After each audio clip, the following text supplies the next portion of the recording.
My name is Tommy Weissong. I'm a certified developmental disabilities nurse specialist.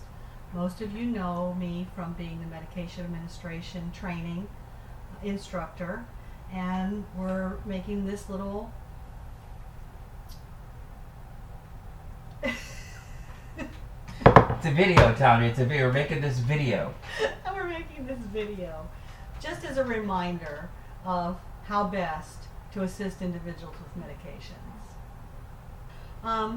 The first thing I want to remind you is that the prescription equals the label on the medication, which equals the medication administration directions. That's a simple formula for success. RX equals the label equals the medication administration record directions.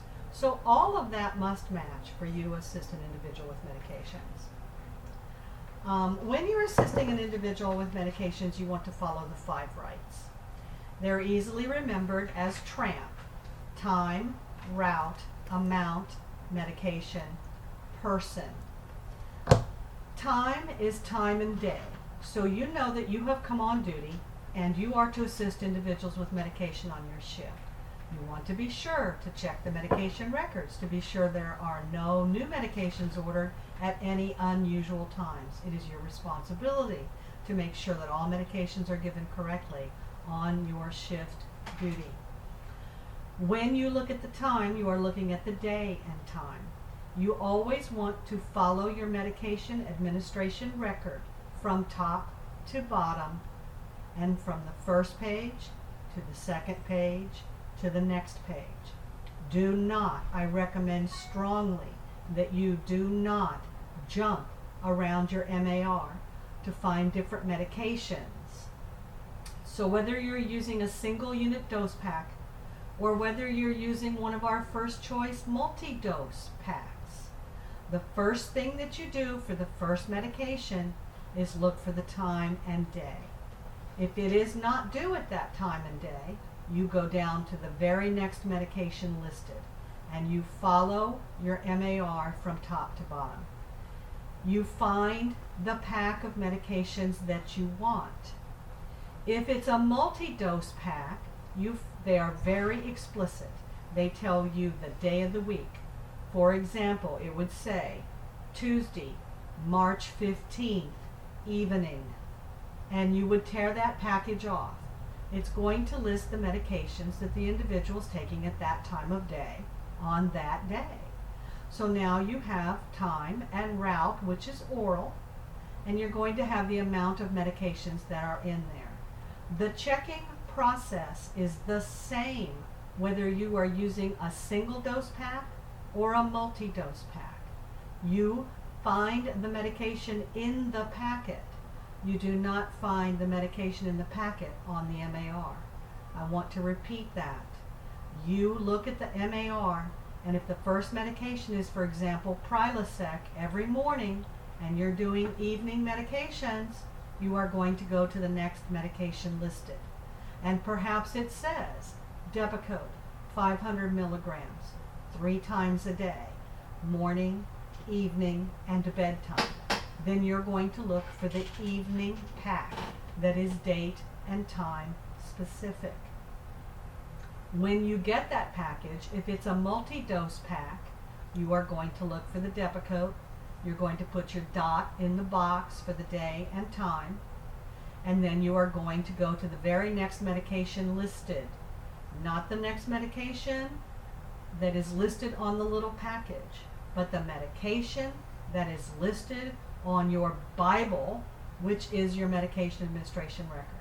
So perhaps the next medication is Tegretol, 200 milligrams, every morning, evening, and bedtime. You would then look in the pack, you would find the Tegretol, and you would put your dot in the box. And you would continue to do that down the page and on to the next page until you have found all medications given in that pack.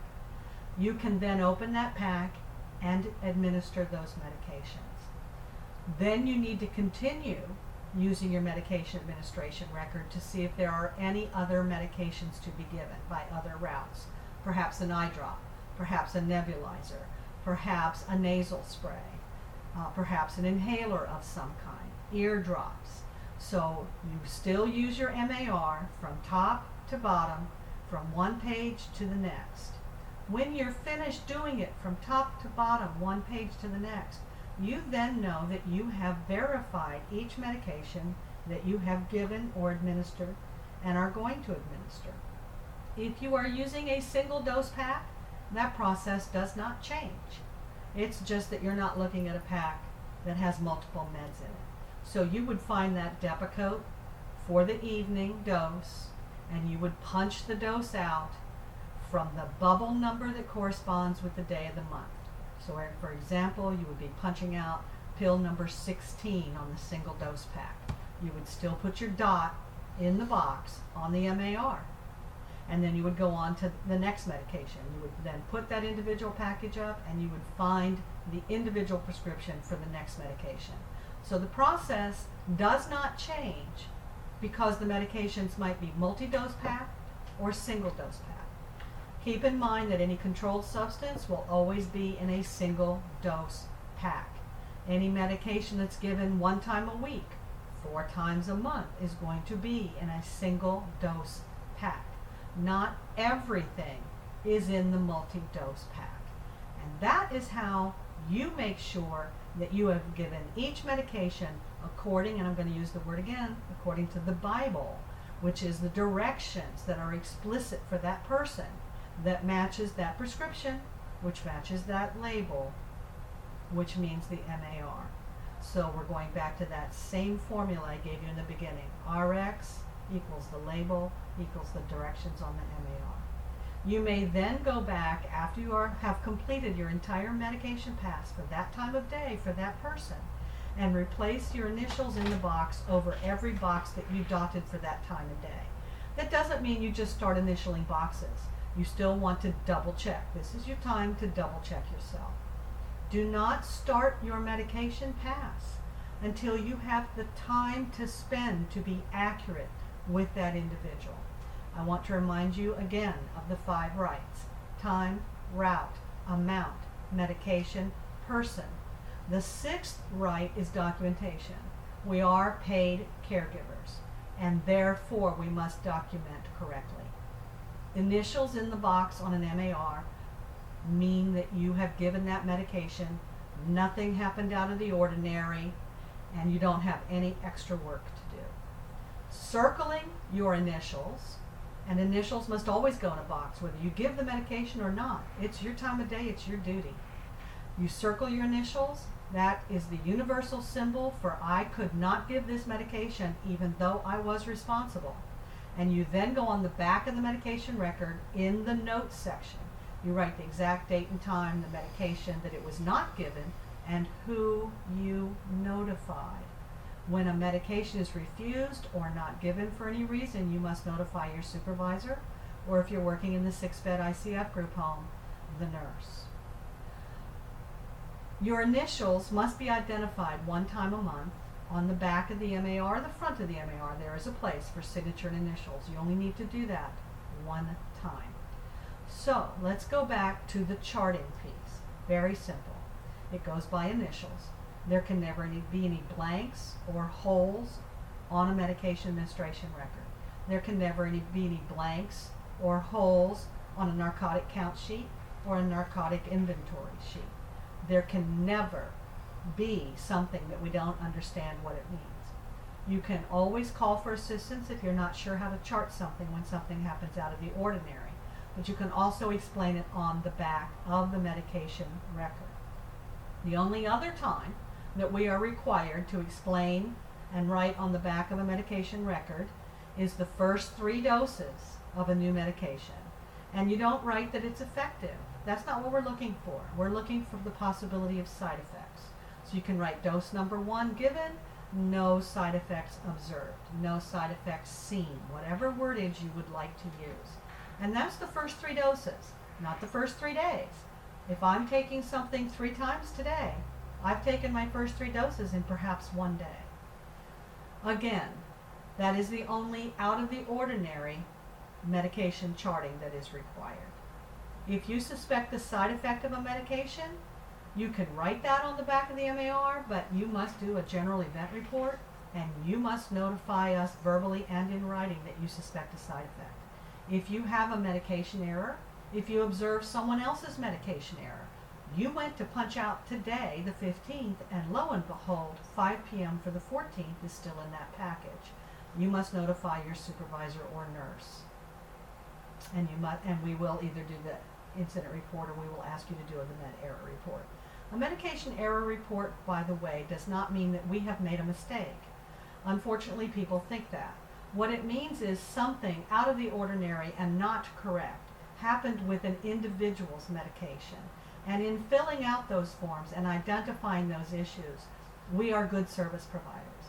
If the Agency for Persons with Disabilities, or ACA, or if we don't identify our issues or problems, that's always much more of an issue. So having something go wrong, because things happen and nobody's perfect, it's what we do about it, who we notify it, and how timely we are in reporting it and identifying what we need to do to maybe make that not happen again. Again, the 5 rights: time, route, amount, medication, person. The 6th right is correct documentation. Do not jump around your MAR to find the medication in your hand. You need, I can't stress enough, to do it the other way around. You go systematically from the top to the bottom of your medication administration record, finding each medication for that time of day to administer. And that will pay off. Remember that if you're running low on a medication, even though we're on cycle fill, be sure and let your supervisor know. If it's eye drops or a large bottle of Miralax or something that we can refill, please call the pharmacy, use the prescription number, and refill it. We're all in this together. The other thing I want to remind you is that you may only assist one individual at a time with medications, and that is a one-to-one experience in a private and dignified manner. You may not pre-pour medications in any fashion. The law defines pre-pouring as preparing any medication without the individual right there with you when you remove it from the original package. Does not mean that you can get medications ready and then call someone to the med room for their medications. It does not mean that you can get medications ready and take them out to the dining room table. So please understand, this is a one-to-one experience in a quiet, private, and dignified manner. You may start your medication pass up to an hour before the time of the medications due. Be careful with that. We really prefer a half hour before. If your medication is more than an hour late, you may not administer that medication. You must call your supervisor or the nurse or the doctor to find out what we would like for you to do.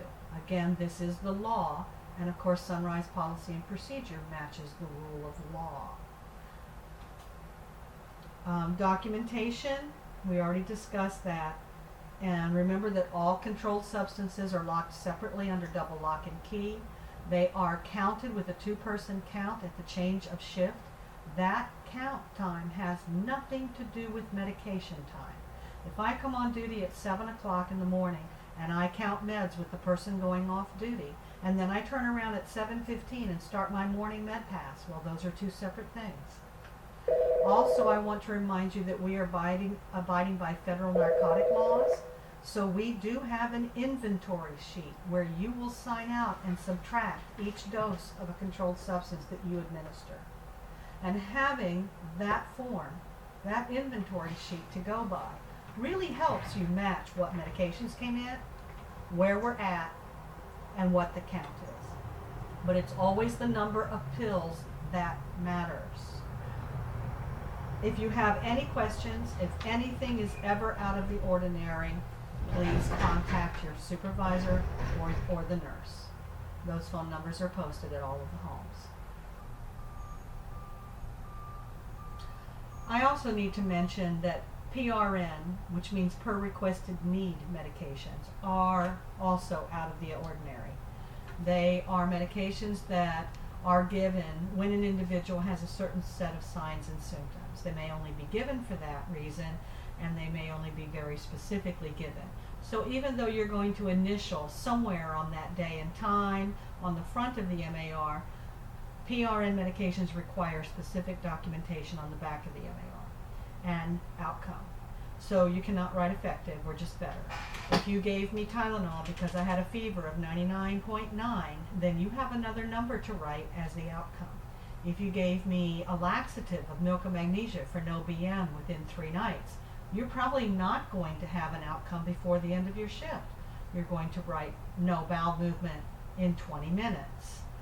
Most of the time we're looking for outcome within 20 minutes of a medication given, whether that's given for pain, for fever, for discomfort, for a cough.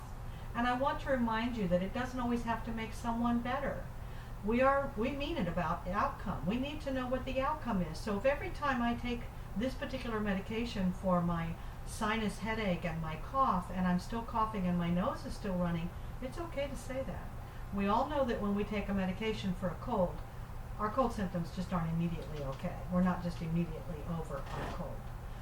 Again, the state really discourages PRN medications, but there is a way to give them when we have a prescription, and there is a specific way to chart them. They must always have the outcome written on the back of the MAR.